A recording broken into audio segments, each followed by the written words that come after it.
கொஞ்சம் காஃபி, நிறைய கதைகள். நான் உங்கள் ரேகா.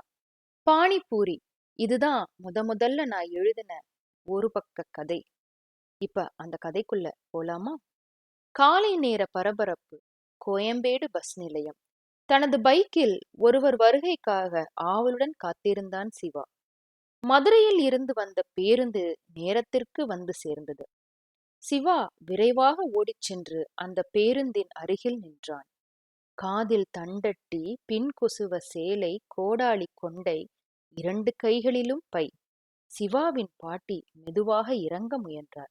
வாங்க பாட்டி என்று ஆசையுடன் பைகளை பெற்றுக்கொண்டு அவள் கரத்தை பிடித்து இறக்கினான். என்னடா பேராண்டி, எப்படி இருக்க என்று அவன் கண்ணம்பருடி கேட்டார். சூப்பரா இருக்கேன் பாட்டி என்றான் சிவா. வாங்க போகலாம் என்றான். ஆட்டோவை காணமேடா என்றார் பாட்டி. வாங்க பாட்டி, பைக்ல போகலாம் என்றான். பைக்கா? நான் எப்படி ஏறி உக்காருவேண்டா, பயமா இருக்குடா என்றார் பாட்டி. அவன் மைய ஸ்டாண்டை போட்டு பாட்டியை தூக்கி அமர வைத்தான். ஐயையோ, ஏண்டா இப்படி பண்ற? பின்னாடி ஹேண்டில நல்லா பிடிச்சுக்கோங்க பாட்டி, ஸ்டாண்டை எடுக்க போறேன் என்றான். எப்பா கருப்பா, என்னைய காப்பாத்து என்று கண்மூடி கும்பிட்டபடி பிடித்தார். வண்டி கிளம்பியது. பாட்டி முழு பயணமும் கண்ணை திறக்கவே இல்லை.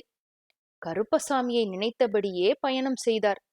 வீடு வந்ததும், பாட்டி வீடு வந்துருச்சு என்றான் சிவா.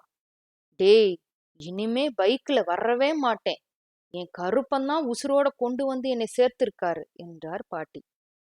மறுநாள் கடை வீதிக்கு சிவா பாட்டியை அழைத்துச் சென்றான். என்னடா இது, எங்க பார்த்தாலும் ஒரு பானையும் பக்கத்துல உருண்டையா எதையும் வச்சிருக்காங்க என்றார். அது பானிபூரி பாட்டி என்றார். பூரி கிழங்கு தெரியும், அது என்னடா பானிபூரி?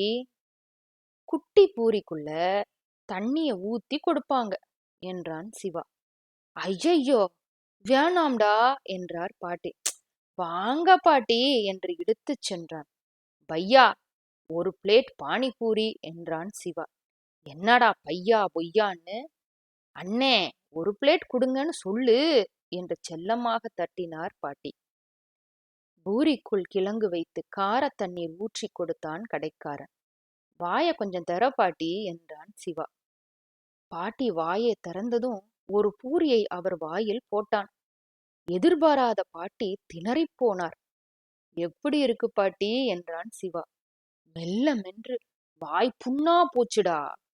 போடா போக்கத்தவனே, நான் பாட்டுக்கு பாக்க இடிச்சு வெத்தலைய போட்டுக்கிட்டு இருந்தேன், இப்படி என் வாய பண்ணிட்டியேடா என்று அவனை அடிக்க முயன்றார். சிவா சிரித்தபடி ஓடினான். பாட்டி பின்னால் துரத்தினார்.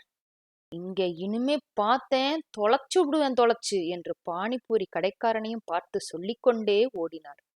கடைக்காரன் ஒன்றும் புரியாமல் விழித்தான்.